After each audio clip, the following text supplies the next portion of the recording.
My fiancée joked to her friends, "He should date my cousin. She actually has standards." I said, "Good to know."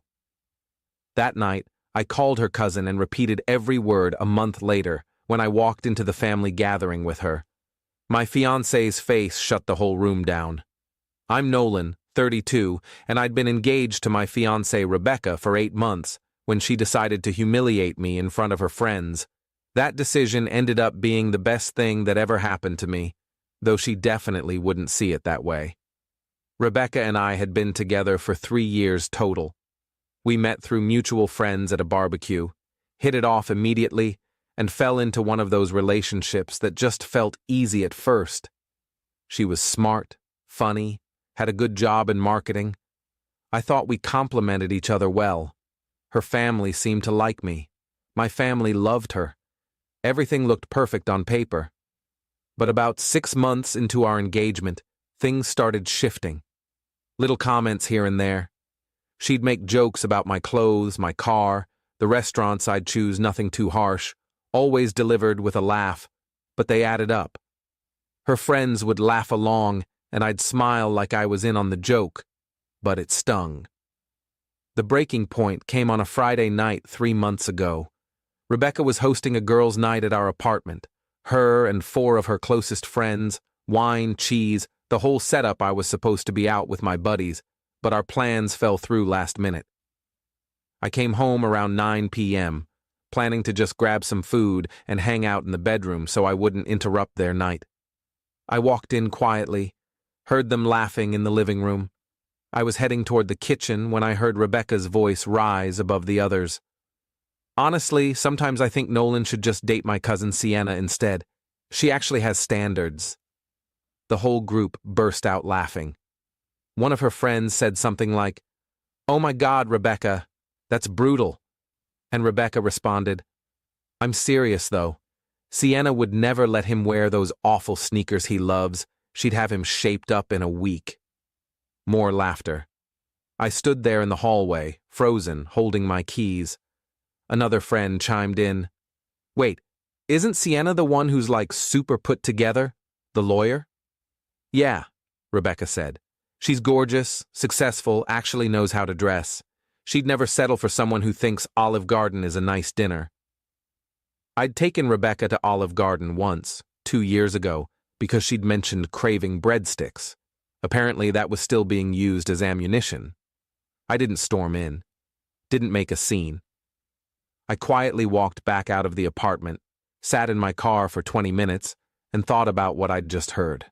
Not just the words, but the tone, the casual cruelty, the way her friends had laughed like I was a punchline. Then I thought about Sienna. I'd met Rebecca's cousin Sienna multiple times at family events. She was 30, a corporate attorney, and yeah, she was stunning. More than that, though, she'd always been kind to me. We'd had actual conversations at family dinners while Rebecca was off talking to other relatives. Sienna would ask about my hobbies, my work, actually listen to the answers. I'd always noticed she seemed a little uncomfortable with Rebecca's snide remarks about people, including me. Now that I thought back, I'd always thought she was cool, but never considered anything beyond that, because, well, I was with Rebecca. I pulled out my phone and found Sienna's number. We'd exchanged contact info months ago when we were planning a surprise birthday party for Rebecca's mom. I sent a text. "Hey Sienna, it's Nolan. I know this is random, but do you have time for a call?" Something happened, and I could use an outside perspective. She called me 10 minutes later. "Nolan? Is everything okay?" She sounded genuinely concerned. "I don't know," I said honestly. "I just overheard Rebecca say something to her friends that's really sitting wrong with me. Do you have a few minutes?" "Of course. What happened?" I told her everything, word for word, as close as I could remember. There was silence on the other end for a long moment. "Nolan, I'm so sorry," Sienna finally said. "That's incredibly disrespectful. You didn't deserve that. The weird part is, she specifically said you'd be better for me because you have standards, like I'm some project that needs fixing." Sienna laughed, but it wasn't mean. "That's ridiculous. First of all, you're fine exactly as you are. Second, Rebecca's been making comments like that about you for months at family stuff I've noticed. It's always bothered me. I even pulled her aside once after a dinner and told her to ease up, but she brushed it off. Really? Yeah, she does this thing where she'll joke about you not being ambitious enough or not having refined taste, and everyone kind of laughs uncomfortably. I've wanted to say something, but it's not really my place. We talked for another hour. About Rebecca, about relationships, about what respect actually looks like. Sienna was easy to talk to, easier than Rebecca had been in months. By the end of the call, something had shifted in my head. Can I ask you something? I said, sure. If I break up with Rebecca, and I think I'm going to, would you want to grab coffee sometime? Just as friends, no pressure. You're easy to talk to. She was quiet for a second. Yeah, I'd like that. And Nolan? I think you should break up with her. You deserve someone who builds you up, not tears you down. I went back to the apartment around 11 p.m. The girls' night was wrapping up. I waited until everyone left, then found Rebecca in the kitchen loading the dishwasher. We need to talk, I said. She turned around, smiling. Hey, babe, I didn't know you were home. How was guys' night? It got canceled. I came home around 9. I heard what you said to your friends. Her face went pale. Nolan. About how I should date your cousin instead of you because she has standards. About Olive Garden. About my sneakers. I heard all of it. I was joking. No, you weren't. And even if you were, that's not how you talk about someone you love. I'm done, Rebecca. I'm moving out this weekend. She tried to backtrack, tried to say she was just venting, that she didn't mean it, that I was overreacting. I didn't argue. I just told her I'd find somewhere else to sleep that night, and we'd figure out logistics. In the morning, I stayed at my buddy Marcus's place. The next day, I came back when Rebecca was at work, packed up my essential stuff, and left my key on the counter. Update 1. The breakup was messy but quick. Rebecca oscillated between apologizing and blaming me for being too sensitive. Her family reached out, most of them supportive of me. Actually, Rebecca's mom called to say she was sorry things didn't work out and that I'd always be welcome at family events. Sienna texted me a few days after. I heard about you and Rebecca. Are you doing okay? We met for coffee that weekend, then dinner the next week, then a movie the week after that. We weren't officially dating. Both of us agreed we needed to take things slow given the circumstances, but we were spending a lot of time together. The first time we hung out, I hesitated on my way to the coffee shop. Was this too soon? Was I just lashing out, using Sienna to get back at Rebecca?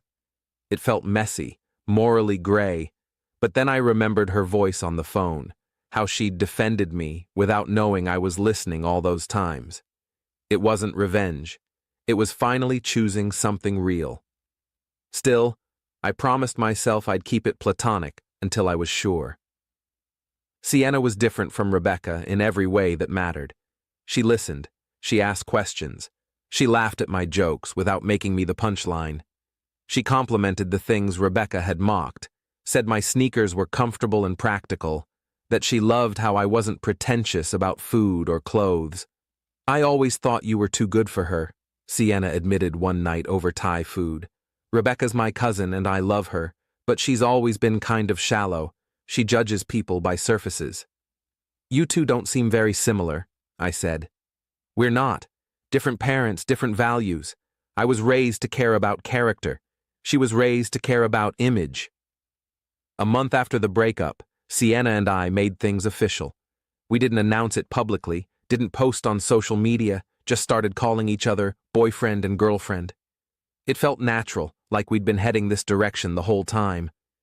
Then came Rebecca's family reunion. Update 2. The family reunion was planned months in advance. Rebecca's mom's side of the family, about 50 people total, at a rented pavilion in a state park.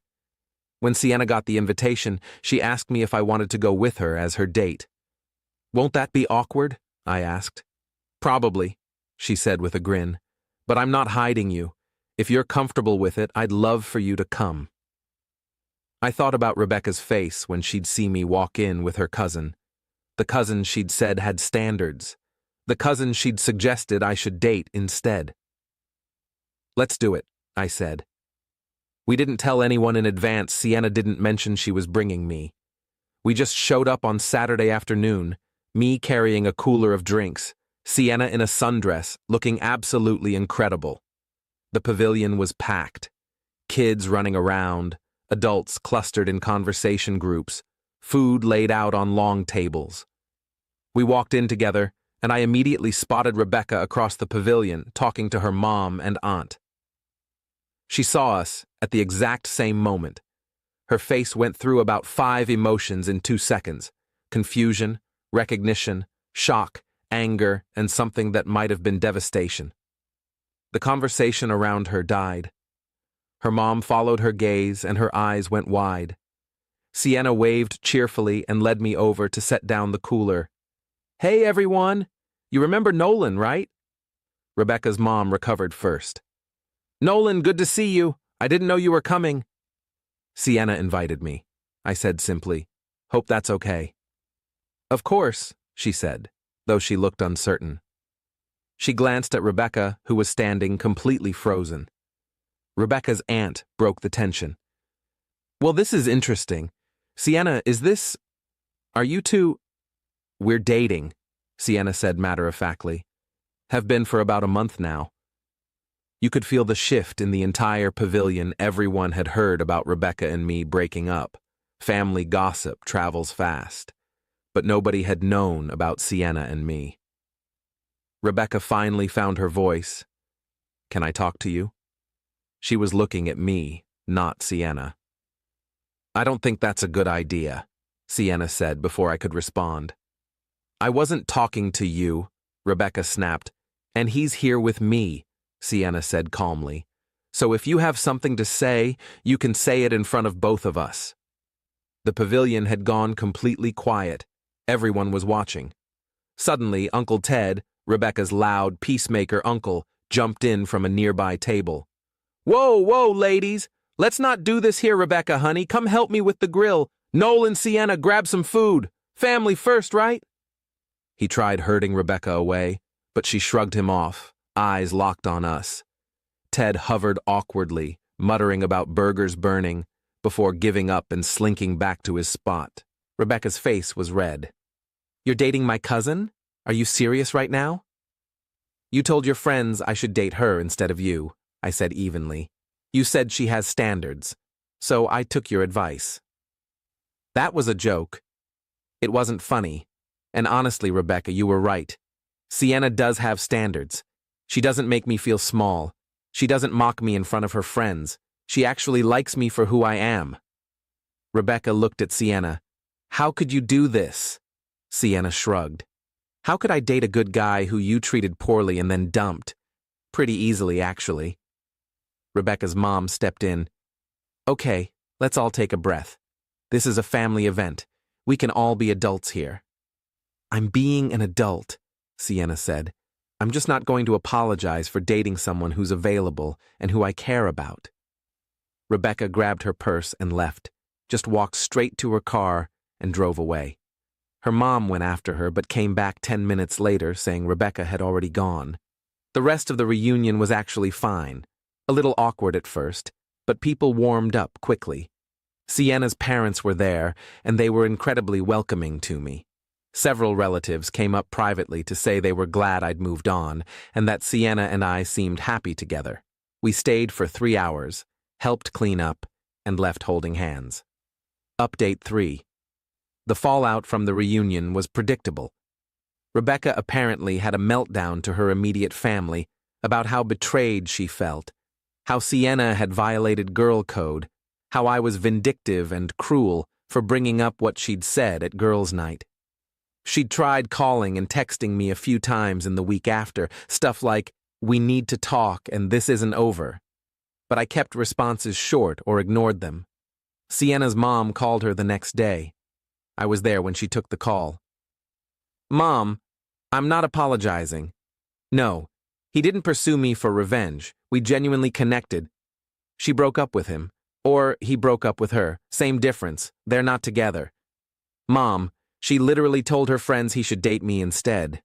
How is that my fault? After she hung up, Sienna looked frustrated. My mom thinks we should have waited longer out of respect for Rebecca's feelings. Do you think that? I asked. No. Rebecca didn't respect your feelings when you were together. Why should we put our lives on hold for her? The family drama escalated over the next few weeks. Rebecca's friends started leaving passive-aggressive comments on Sienna's old Instagram posts. Nothing direct, just things like loyalty matters and family should come first. Sienna ignored all of it. What we didn't expect was Rebecca's attempt at reconciliation. About 2 weeks after the reunion, she showed up at Sienna's apartment unannounced. I happened to be there making dinner when the doorbell rang. Sienna opened the door. Rebecca, what are you doing here? I need to talk to you, Rebecca said. Her eyes were red, like she'd been crying. Then she saw me in the background. Of course he's here. He lives here now, Sienna said calmly. We moved in together last week.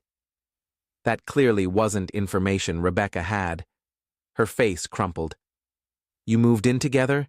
It's been like 6 weeks. Actually, it's been almost 3 months since you and Nolan broke up. And what we do isn't really your business. He was my fiancé, Sienna. My fiancé. And you just swooped in like what? Sienna's voice got sharper. Like someone who actually appreciates him? Rebecca, you spent months making him feel worthless. You mocked him to your friends. You literally said he should date me instead because I have standards. Well, I do have standards, and one of them is treating people with basic respect. Rebecca's voice broke. I made a mistake. I was frustrated and I said something stupid, and now I've lost everything. He was supposed to be my husband. I walked over and stood next to Sienna. Rebecca, you didn't lose me because of one comment. You lost me because of a pattern. The comment at girls' night was just the moment I finally heard it clearly. I can change, she said desperately. I've been going to therapy. I realize I was taking my stress out on you, and it wasn't fair. I want to fix this. There's nothing to fix, I said gently. I've moved on. I'm happy. I hope you find that too. But it's not going to be with me. Rebecca looked at Sienna. You're really going to do this? You're really going to marry him, knowing he was supposed to marry me? Nobody said anything about marriage, Sienna replied. But yeah, I'm really going to date him. I'm really going to build a life with him. And I'm not going to feel guilty about it because you didn't value what you had. Rebecca wiped her eyes. I hope you're happy together, she said bitterly, and left. After the door closed, Sienna turned to me. That was intense. You okay? I asked. Yeah, are you? I pulled her into a hug. I'm good. That needed to happen. Final update. It's been 6 months since the family reunion, and life has settled into something really good. Mostly Sienna and I are still together and stronger than ever. We've talked about marriage, not immediately, but it's in our future.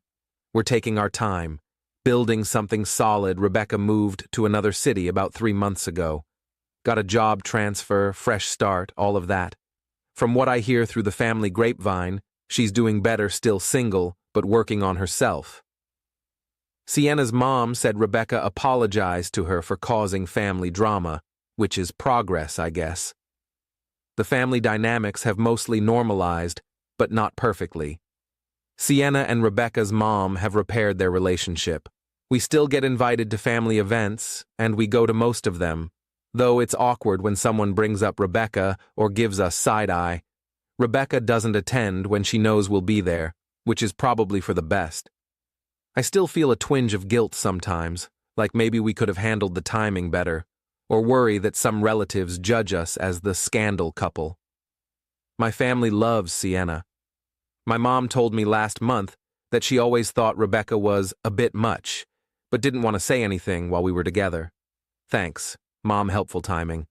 The weirdest part is running into Rebecca's old friends occasionally. A couple of them have actually apologized to me for laughing that night at girls' night. One of them, Jessica, told me she felt terrible about it afterward, but didn't know how to bring it up at the time. I appreciated that. Sienna got promoted at her firm 2 months ago. We celebrated with a weekend trip to the mountains. No fancy restaurants, just hiking and campfires and terrible camp food. It was perfect. That's the thing about being with someone who actually likes you.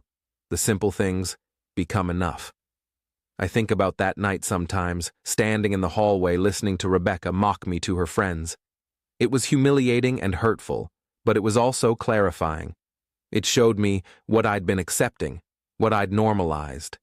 Sometimes you need to hit rock bottom in a relationship to realize you've been settling. Rebecca taught me what I don't want. Sienna is teaching me what I deserve. Last week, Sienna and I were having dinner at home. Nothing fancy, just pasta and wine. And she said something that stuck with me. "You know what I love about us?" she said. "We don't have to pretend. You wear your comfortable sneakers and I think they're cute. You take me to casual restaurants and I have fun, we just fit." She's right. We do fit. Not because either of us changed who we are, but because we appreciate who the other person already is. It's not perfect. Family gatherings can still be tense. And yeah, I catch myself overthinking if this all happened too fast sometimes. But it's real. As for Rebecca, I genuinely hope she finds that too. I hope she finds someone who loves her completely and who she doesn't feel the need to change or criticize. I hope she learns that relationships built on trying to improve someone are relationships built on sand. But mostly, I just don't think about her anymore. I'm too busy being grateful for what I have now. A partner who sees me, values me, and chooses me every single day without reservation. Even if not everyone gets it. Turns out Rebecca was right about one thing. Sienna does have standards. She has standards for how she expects to be treated and how she treats others. And somehow, miraculously, I meet those standards exactly as I am. That's not something I'm ever taking for granted again.